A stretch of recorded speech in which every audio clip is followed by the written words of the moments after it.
Hi, I'm Justin McLeod, Community Relations Coordinator for Roanoke City Public Schools. This month, we'll introduce you to the Region 6 Teacher of the Year. We'll have a preview of our Breakfast with Santa to help our homeless students, and we'll throw you a curveball at the Roanoke Valley Governor's School. That and a whole lot more on this month's show.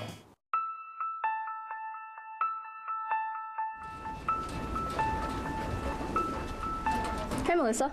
Hi. I like your outfit. Thank you. No, I'm just kidding. You look ridiculous.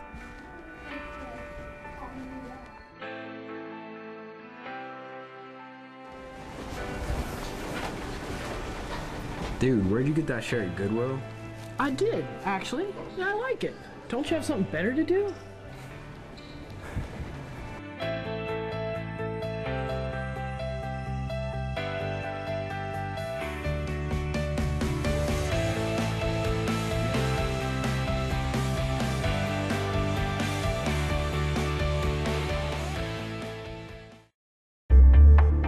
There's a myth out there that somebody who's using drugs is engaged in a selfish habit, that they're not hurting anybody, and I can say that's not true at all. Every drug user has somebody that they've hurt, that they've not been there for because they're under the influence, or they're using their time and money to obtain drugs. I see a lot of people in the probation office who steal from family members, steal from friends and businesses, so I can truly say that a drug addiction and drug habit hurts everybody. We're here today at the Roanoke Valley Governor's School to talk about an interesting, fast-paced science experiment. Here to talk about it is Mark Levy. He's the proud director of the Roanoke Valley Governor's School, as well as Melissa Fisher, who teaches calculus. I want to say physics, but calculus, I got it right. Why don't you start us off, Mrs. Fisher, about this science experiment? I've always wondered how, when you watch a baseball game, how they determine the speed of the pitch, and your students have actually determined it, right? Yes, they have. One of the things that we really value in our school is connections among the disciplines, specifically math and science, but even across other disciplines. And so this activity was designed for students to see the natural relationship between calculus and physics. And so students used a standard kinematics equation that they learn in physics that describes basically motion and time and how they relate together, and then use calculus and their knowledge of that to determine the speed of their fastball. So they went outside, they had a meter stick and a tennis ball and a stopwatch. They threw the ball in the air and recorded key moments in time and key distances, and then applied their knowledge of calculus to figure out the speed of their own fastball and the way that they threw it. And they did this collaboratively with some partners, and then this year we decided to take that activity up a little bit of a notch and make it even more memorable, not just meaningful to the kids. This sounds easier said than done. Your students, is it easy for them, or? I wouldn't get it, but okay. Yeah, I understand. The collection of the data, I think, is relatively easy. Applying the calculus certainly requires some higher order reasoning skills and seeing the connections between the two. But they did a phenomenal job with that, of seeing how their derivative were coming into play to help them figure out both the maximum height of their ball, the speed of the ball when they released it, and how long it was in the air collectively. And so all those things together kind of gave them the ingredients that they needed and the tools that they had, along with their knowledge of calculus, to do it. So certainly it's something that requires some thinking skills for them, but they did a great job through it. Mr. Levy, what does this say about the level of the students here at the Governor's School who are able to take something that seems difficult for, I think, the average person and actually come to a solution or get an answer, I guess? Yeah, it's difficult for anybody, not just whether you're into science and math or not. Mrs. Fisher's class is extremely high level, and it's an advanced calculus class. So they're even taking calculus is already a step ahead for high school, and they're even further ahead than that. They're taking college calculus as juniors, getting 2 semesters of college work in. So it's tremendously rigorous coursework. In this particular instance, it's a great example of how you can work math and science together to look at applications that make it more relevant to the students and show how that math can be used. So sometimes people don't care for math classes because they feel like it's just numbers and very abstract. And so we find that when you're able to put that real world into it, it makes a big difference, and the students are able to benefit from it and see the value, and also see how they could move forward and use it in like a real world scenario. And I always love, it's a great opportunity to be able to come here to the Governor's School, and you're going to be just as likely to do a lab in a math class as a science class, and we're really proud of that. This year you had the Salem Red Sox participate. How did that add to an experiment that you've been doing for years and make it a little different? Absolutely. Well, I was thinking about how could I make this experience, like I said, even more memorable and kind of a peak moment for our students, so when they're thinking about the year, that this is one of their highlights. And so for years they've been calculating the speed of their fastball. We've done this activity. It works really well. They get into it and get excited. But I mean, if you're going to talk about fastballs, what a great opportunity to incorporate your community. So I reached out to the Salem Red Sox and asked if they would like to be a part of it. And so in addition to, of course, sending Muggsy on the day of the event, and he threw the fastball with them, and they got to figure out what was his fastball versus our school's mascot, which proudly had the better time, which I was actually quite pleased that mascots could even throw these balls, because I'm sure that was quite difficult in those costumes. But they also, just to have some fun element of competition to it, sent a pair of tickets that I could award to my male student and my female student from each of my classes who had the fastest fastball. So it was not only just about, hey, let's figure out what my own fastball was, but then there was a healthy competition. And so sometimes they were sizing each other up, trying to, oh, let me try it again, see if I can throw it even faster this time. So I think that kind of provided not only just another step beyond us seeing, okay, some friendly competition, and then my students love when they see their community coming out and supporting them. I think that makes, you know, them feel valued and just even a part of it, and that gives some relevance to what they're doing in the bigger picture as well. And they see that there's going to be applications to it, and that other people are appreciating that and cheering them on. And I think that was just a neat opportunity to see that come together this year. Whether it's the Salem Red Sox or the Virginia Tech Carilion School of Medicine, why is it important for your students to participate and have this community support? Well, so we are a regional program, Justin, and so we branch out not just in one district, but 7 different school districts. And as part of that, you know, reaching out to the community across the region is really important. And we're able to get you know, benefit from all these different organizations we work from, and we hope that we're able to help enrich their opportunities as well. Many organizations are looking to provide outreach opportunities for their employees or for their organization and to help support education. And so we're glad to be able to have those partnerships, whether it's in a research lab or in an instance like this where it's a little bit more fun or adding an extra element to the normal lab work. So we're really proud of and appreciative of our industry collaboration with different community groups. And last question for you is, what was it like to have them actually participate in a hands-on experiment rather than just read about it in a textbook? While they certainly might, you know, be able to demonstrate a similar skill as far as the number crunching in a textbook, calculus is everywhere. And it's going to be a part of their what they do if they go into engineering, or even if they go into science, like medicine sciences. You know, it's going to be what drives how that equipment works. If they're going to want to understand the output from those machines, if they're in a hospital setting, they need to be able to interpret what's going on mathematically. And even if they want to go into financial situations, again, being able to interpret that data with their calculus knowledge, with all of their mathematical knowledge, and applying that is going to be far more relevant and far more a better preparation for the future for them. So certainly they can master the number crunching of what is the derivative of a function from a textbook, but the calculus comes to life when they do these activities. And that's one of the most powerful lessons I can teach my students, when they can see it in the world around them, when they start thinking about the world around them more mathematically. That's going to carry over not just in this classroom, but in several other classrooms, and hopefully even after they leave high school, and how they reason about the things around them. Okay, well, it was a fun day, and certainly appreciate the Salem Red Sox for sending Muggsy as well as providing the tickets. So, and thank you both for being here today, okay? Absolutely. All right, and we'll be right back. Want to learn how to manage your money better, save for that car or dream home, or be able to bounce back from bad credit mistakes? Bank On Roanoke Valley can help. Bank On works with local banks, credit unions, and local governments to offer free classes at local libraries in our community. It's easy, free, and it's happening right where you live. Check out the calendar of classes or sign up at bankonrv.org or call 777-4200 for more information. We're here at Highland Park Elementary today to talk about a unique program, and joining us today is Dr. Mark Crummey. He is the proud principal of Highland Park Elementary. This is called the Brethren Volunteer Service Program. What's it all about? Yes, sir. We have a partnership with many of our churches in the area through our Congregations in Action program. And one of the churches is Brethren Church downtown, Central Church of the Brethren. And so they're connected to this international program called the Brethren Volunteer Service, which was a predecessor to the Peace Corps, and the Peace Corps is actually modeled on this program. So they have students, usually college students or college-age students, who take a year of service in some capacity throughout the country. And so through our connection, Highland Park became one of those locations about 6 years ago.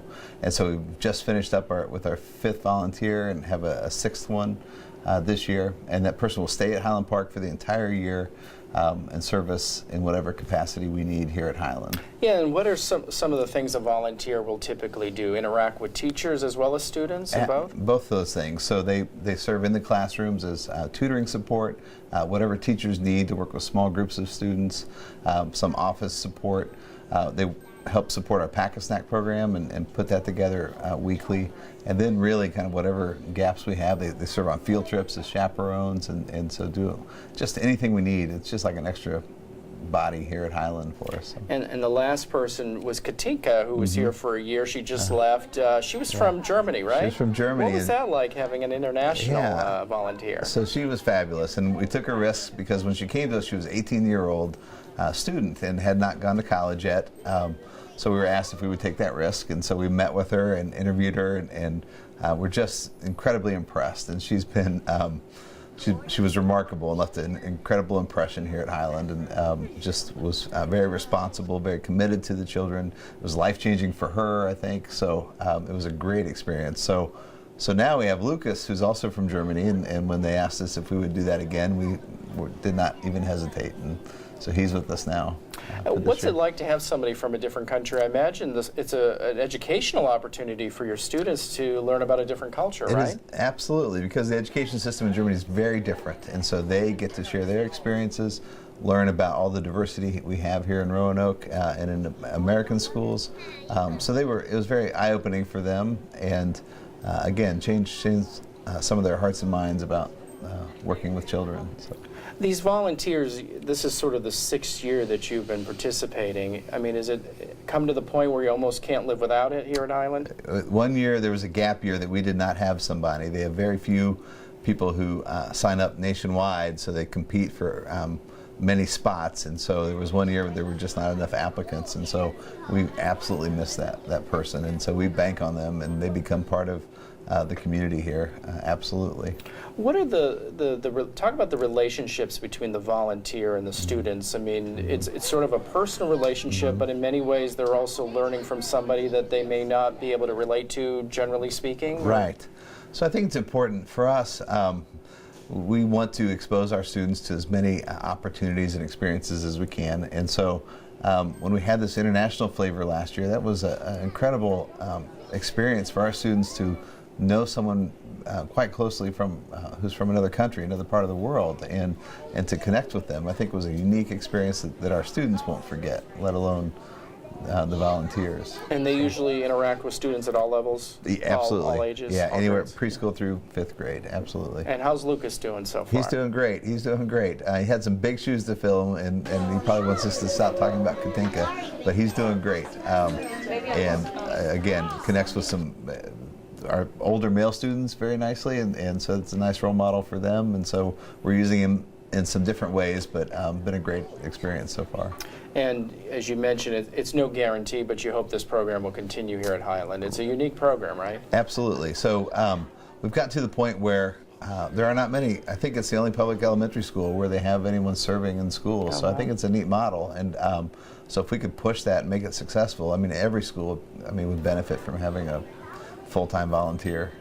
So that's our hope. We have a good connection, and we've made Highland Park kind of this nice placement, and so it's written up in the literature as a good experience and good support for the volunteers while they're here. So they live with a host family for that year, provided by the church. They're provided a very small stipend. We feed them here at school and those kinds of things. So it's a nice partnership. It definitely sounds like a partnership that's really benefited the school as a whole, so we certainly hope it continues. Well, thank you for joining us today. Absolutely. Thank you, Justin. And we'll be right back.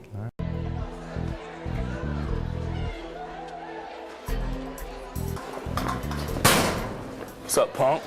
Send those books home for. They ain't gonna help you on the streets. To study, Yeah, man, you need join our crew, aka the Cobra. Yeah, ain't nobody messing with the code. I mean, I don't know. I kind of want to go to college. Nah, man. I mean, we're just having some fun. Nobody in our gang gets caught anyway. Well, I guess sure. All right.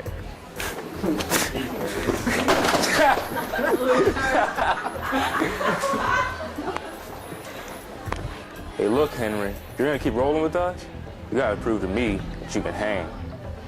Okay. All right, then. Go. Henry, what are you doing? Every year, over 7,000 arrests result from gang activity. You could end up just like these criminals. Is that what you want? Don't be a part of the problem. Be a part of the solution. We are here today with Jamie Nichols. She's the proud teacher here at Lucy Addison Middle School. She was Lucy Addison's Teacher of the Year. She was Roanoke's Teacher of the Year. And we're proud to say she was also Region 6 Teacher of the Year. And then she competed statewide in the competition there, and she's joining us now that it's all over. How does this all feel, this whole process from start to finish? Well, I'm just honored. I keep saying that, but I am humbled because I have spent my profession around people who work really, really hard. And so it came as a surprise most of the way.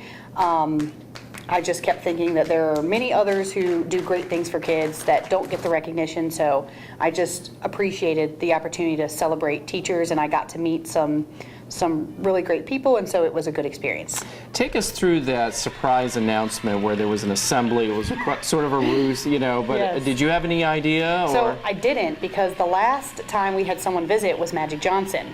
And so we saw, you know, we were cleaning the school up a little bit and just preparing, and the kids were getting kind of excited of who would be here. And of course the teachers were talking about losing class time for something they didn't know what was happening. And so once we got into the auditorium, I still didn't know until I heard that someone from the VDOE was here. And so then I actually, right before it, thought, oh, maybe, but, you know, to be humble, you don't want to assume it's about you, but then it made a little bit more sense, yes. And the reaction of the students, you got a lot of hugs that day. I mean, how did that feel for you? So this whole process, the coolest part about it has been that, you know, from them coming in and videotaping my lesson to the students reacting has really shown me that the feeling is mutual in terms of I pour into them and they also are invested in me. So that was really cool because they were really, really excited. And that was neat. Okay, so you won Region 6 and then you competed with, I believe, 7 other teachers at the state level. I would imagine that was a lot of preparation. Was it stressful? Yes, How did you deal with it? It was stressful because you are recognized for what you do in the classroom. You are not necessarily a polished public speaker or someone that you expect to be, you know, put in the spotlight and have things to say about education. And I do have ideas about education, but I'm really centered around what happens in the classroom. So for me, it was hard to be okay with being recognized and kind of being a center of attention a little bit. And then also thinking about what message I wanted to say. Being away from the classroom was the hardest because I had to have some days where, you know, traveling to Richmond and things like that, you're away from your students and they want to know, you know, what you're doing and where you are and are you going to be here tomorrow. And you also find yourself surrounded by people who have really impressive careers. And so to just think that you are among that group is just, I don't know, I'm at a loss for words because I read the biographies of the other contestants and it, you know, they do some really great things for kids, so I was honored. If I remember correctly, because we were there together, your dad was there, your brother, your husband, and a couple of teachers here at Addison. Yes. What was it like to have that support at that award ceremony? That was really cool because people had to take time away from work. They had to travel. And it's not a short distance for anyone. Right, yeah. And so I felt supported. You know, Roanoke City employees came, so we had 4 of you all there to support me, and that's, you know, to see people take time out of everything that they're doing to be there was really cool. And then of course, you know, my brother, you know, traveling from quite a distance and having to work around his work schedule, and then the teachers who support me every day. I really wanted them there, and just to be kind of a part of that moment where, you know, sometimes you go to work and the people close to you don't get to see what you do, and so my dad kind of got to just enjoy, you know, seeing me in kind of a different lens as a teacher and not just a daughter. So he was proud. Yeah, well, we're all proud of you. And throughout this whole process, you got $1,000 from Hughes Architects, $1,000 from the Roanoke City Public Schools Education Foundation, and then at the statewide, you got $1,000 from Dominion Power, right? Have you spent any of this money, or do you have any plans for it? I hope you'll go on vacation or something. So I definitely earmarked some of it to pour back into the class, for sure. So we've done that, and we will continue to do that.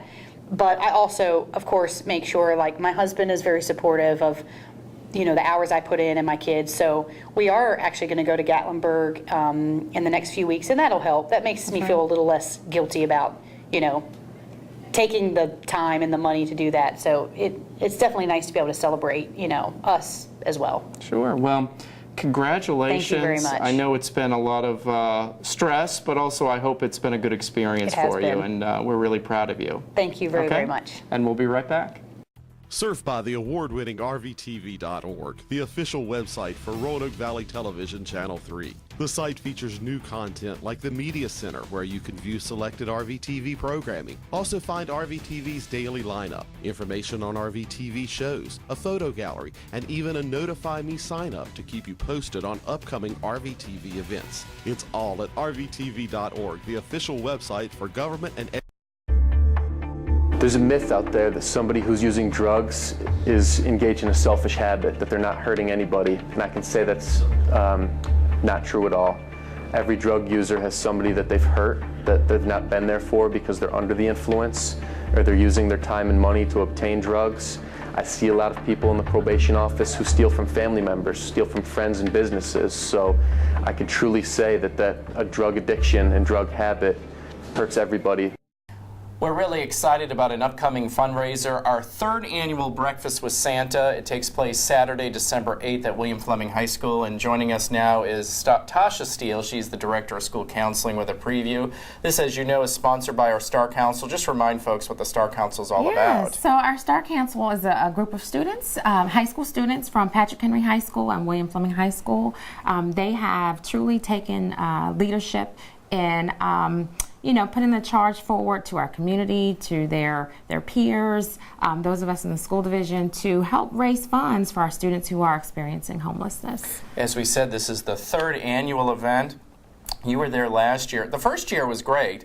The second year, it was like, oh my gosh, right? What was that like to see all the people come out? Last year was amazing. It was wonderful to see all the support pouring in from all of our schools, from all of our, you know, the community and those people who support us.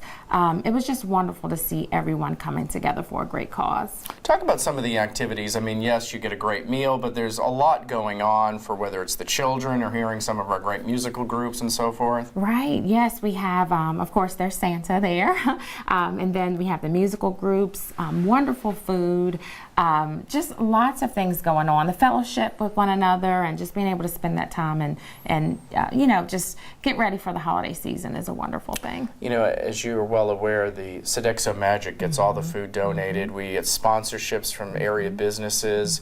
What does it say about this community that it really is coming together for a good cause? Absolutely. Roanoke City, the Roanoke Valley, is a wonderful community, but the way that we come together to support people in need, it has always been amazing. Just the spirit of people wanting to help others.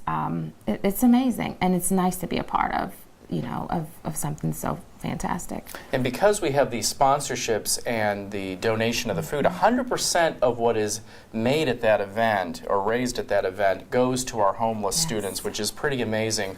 We have spent, as you're well aware, close to $30,000 helping our students, whether it's buying coats and other needs. But we have a unique program with the City of Roanoke. Can you tell us about that a little bit? We do. We have a unique program with the City of Roanoke Central Intake, where we are able to partner with them and assist families in prevention of homelessness. If they have a child within Roanoke City schools, we can assist with paying, you know, a utility bill, or if they're behind on rent and they qualify through that program, we can use those funds to help assist families.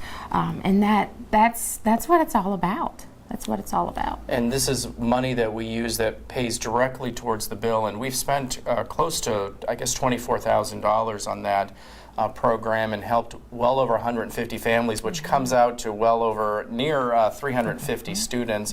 Why is it so important or crucial to prevent these families from becoming homeless or becoming homeless again? It's very crucial to prevent the families from becoming homeless again, because once our families are experiencing homelessness, getting rehoused is very challenging. And of course, when our families are homeless, that just increases the number of barriers that our students have and the challenges they have when it comes to learning and developing and being successful.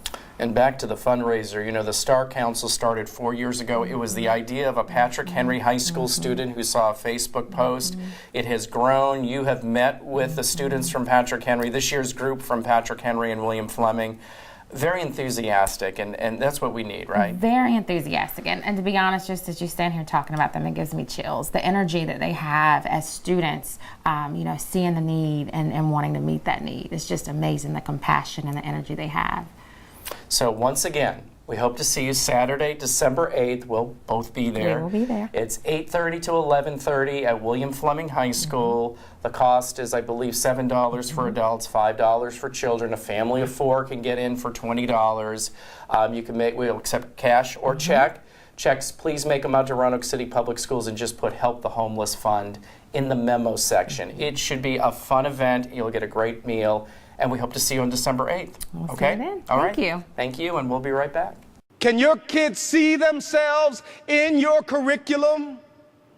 Because if your kids cannot see themselves, or people who are not like them, if they don't see the rich, beautiful mosaic that is our country and our world, what you are saying to them is that they and people like them don't matter. Humble yourself and become a student of your students. Study them like an anthropologist studies culture. Study language, heroes, symbols, rituals, family structure. Study life through their eyes before you seek to evaluate or analyze. Seek to understand and recognize. Even on your worst day, you can still be someone's best hope. Even on your worst day, you might be someone's second or last chance, and so I beg you to learn, to serve, to teach, to love, to hire, to fire, like your life depends on it, because your kids' lives really do. Did you know that it takes 12 to 20 years for a cigarette butt to decompose? Cigarette butts thrown on the ground or out the window are litter, and most wash into our waterways, polluting streams and harming stream life. Cigarette butts can also be a fire hazard. Extinguish cigarette butts in ash cans and ashtrays. Litter is preventable, so remember, no ifs, ands, or buts. Don't litter.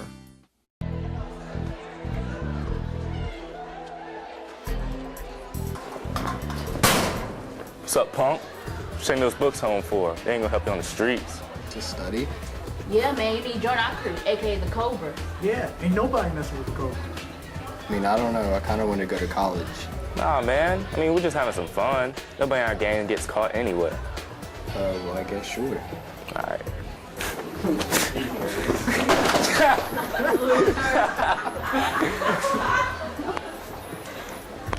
Hey, look, Henry. If you're gonna keep rolling with us, you gotta prove to me that you can hang. Okay. All right, then. Go.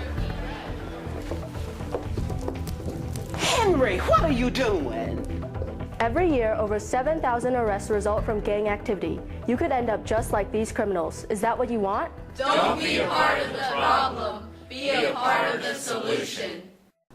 We hope to see you for the Breakfast with Santa fundraiser. Once again, it's Saturday, December 8th at William Fleming High School. That's this month's show. We'll see you again soon.